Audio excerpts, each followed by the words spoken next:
Covid आज का दिन में नहीं है यहाँ। हेलो खुलुमबाय बयखौबो दिनैनि गोदान भिडिअ नोंथांमोनखौ बरायबावनाय जालायबाय।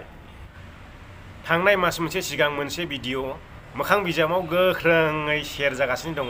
नोंथांमोना बयबो नुखाबायबो जानो हागौ। फैदो अब्ला जोङो भिडिअखौ गोबाव खालामालासिनो सुरु खालामनोसै। जोंनि बर'फोरनि गेजेरावना ओरैबायदि लाजिनो रोङै मानसिफोर ओंखारबाय, ओरैबायदि साहस गोनां लाजिनो रोङै। गुबुन टेक्न'लजिनि आइडियाफोरखौथ' सोलोंनो गोसो गैखाया, नाथाय नैबेबायदियावहाय ओरैबायदि टेलेन्टेड मानसि ओंखारनानै फैगासिनो दङना जोंनि बर'नि ससियेल मिडियायावहाय बुंनानै फोजोब हाया। आरो बियो गोदान बाथ्रा नङा, जाफ्लेबाय थानाय जोंनि बर'नि गेजेराव नोंथांमोना ओरैबायदि गोमोथाव भिडिअ नुनो मोनबाय थायो जोंनि बर'नि ससियेल मिडियायावहाय। मा बुंबावनो मानसिफोरखौ, मा बुंबावनो।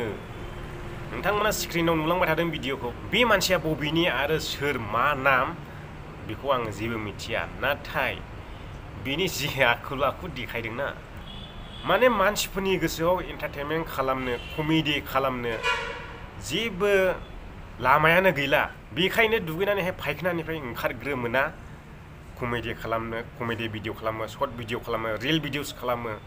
टाइमानो गैला आरो जेबो कन्टेन्ट गैला कमेडि खालामनो थाखाय। बेफोरजोंनो कमेडि जासै। बिथाङा जोंनो फोरमायदों दि गावनि रिल्स भिडिअजोंहाय गावनाव बिराद मोजां सम्पथि दङ, प्राइभेसि सम्पथि। बेखौनो जोंनो रायजो राजाफोरनो देखायदों आरो फोरमायदों आंनाव बेबायदि दङ। आरो सोरबा बायनोब्ला थुरि बागानाबो गोम दंथारो आंना। आरो नेक्स्ट भिडिअ दङ जाहैबाय जोंहा आसामनि चिफ मिनिस्टार सार हेमन्त बिश्व शर्मा। बिथाङा मा बुंदों जोङो खोनासंनानै लाग्रोनि। मास्क पहन रहे, मैं नहीं पहन रहा हूँ। नहीं वो ठीक है, एक व्यक्ति पहन रहा है। मैं नहीं, वो भी नहीं पहन, हम लोग नहीं वो भी पहने हुए हैं। मैं नहीं, अभी तो हजारों लोगों का मैं यही आपसे पूछने वाला था। जरूरत नहीं, एक तरफ इतनी सख्ती और अब मास्क की जरूरत नहीं है। नहीं है। क्यों नहीं है? नहीं है तो नहीं है, मैं क्या करूँ अभी। जब सर केंद्र सरकार लगातार निर्देश केंद्र सरकार अपना निर्देश दे, लेकिन in the context of Assam Covid आज का दिन में नहीं है यहाँ में, तो मास्क पहनने की जरूरत नहीं है। सारनि बे खोथायाव आं ओरैसो बुंनो लुबैयो, जुदि जोंनि आसामाव, जोंनि रायजोआव कर'नायानो गैलाब्ला मानो भेक्सिन थुबाय थाखो आरो मानो रायजो राजाफोरखौ मास्क गाननायनि फाइन फोनांबाय थाखो। जोंनि आसामनि गाहाय चिफ मिनिस्टारानो कर'नायानो गैला बुंबायब्ला आरो जोंनि रायजो राजाफोरखौ मानो मास्क गाननायनि फाइन फोनांबाय थाखो, बेयो मोनसे गिदिर सोंलु जोंनि रायजो राजाफोरनि गेजेरावहाय। आरो नोंथांमोनाबो सोंथि खालामनांगोन। आरो लोगोसे जोंनि गेजेराव जुदि कर'नायानो गैलाब्ला जोंनि गासैबो एलपि स्कुलनिफ्राय लानानै मानो गोजौ लेभेलसिम कलेजसिम बेफोर स्कुलफोरखौ मानो बन्द खालामनानै दिनैसिमबो दोनखो ना सोरखारा जोंनि बेथन होनो गिबाय मास्टारफोरनो? बे मोनसे।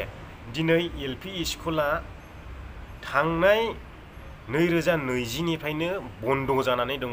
दिनैसिम क्लास मोजां जाया, स्कुल मोजां जाया, गथ'फ्रा ओरैनो देरग'जोब्बाय।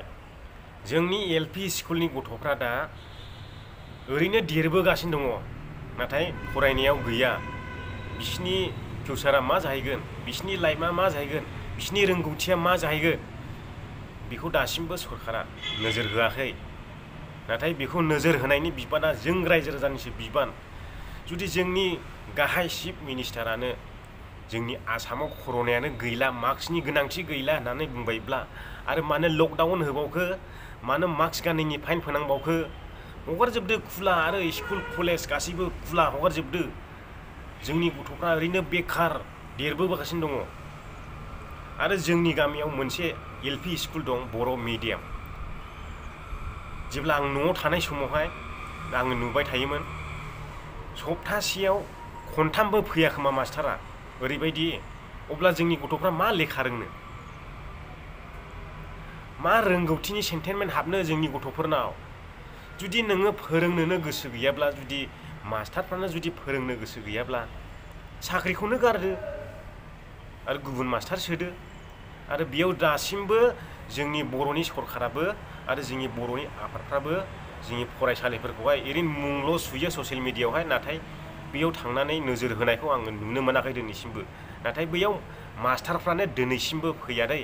सासे मास्टार दंमोन बिराद मोजां गथ'फोरखौ रोंगौथि होयोमोन फोरोङोमोन नाथाय बेस्रा बिथाङा दा बेमारि जानानै थाबाय नाथाय बे स्कुला दिनैसिमबो मोजां जाया दै दाथ' कर'नानि बदनाम कर'ना जायैनि सिगांबो सप्तायाव खनथामखौनो आं नुनो मोनामोन मास्टारखौ नाथाय बै सासे मास्टारा ओरैबायदि मोजां फोरोङोमोन नाथाय दा बेस्रा बेमाराव गोलैसोनानै दङ बिथाङा रौमारिनिमोन दै ओरैबायदि मोजां फोरोङोमोन ओरैबायदि मोजां बोसोन होयोमोन गथ'फोरखौ बिथाङा दा बेमारनि जाहोनावनो फैनो हाला स्कुलावहाय दा साख्रियाबो केन्सेल जाखोना माखो बेखौबो आं मिथिला दा बिथाङा जोबोद मोजां फोरोङोमोन बिथांनि फोरोंनायखौ सालुट खालामनांगोन बेनो रायजो राजाफोर दिनैनि भिडिअ'आ आरो माथो बुंबावनो आरो जोंनि बर'नि गेजेराव जाफ्लेबाय थानाय आरो नै साननैसो सिगांसो मोनसे गथ' एकदमबारे नायथावै गाज्रि भाइराल जाना फैदों नाथाय बे सेंग्राया सोर भाइराल खालामग्राया आं बेखौसो नायनो लुबैदों माबायदि मार बे मानसिया भाइराल खालामग्राया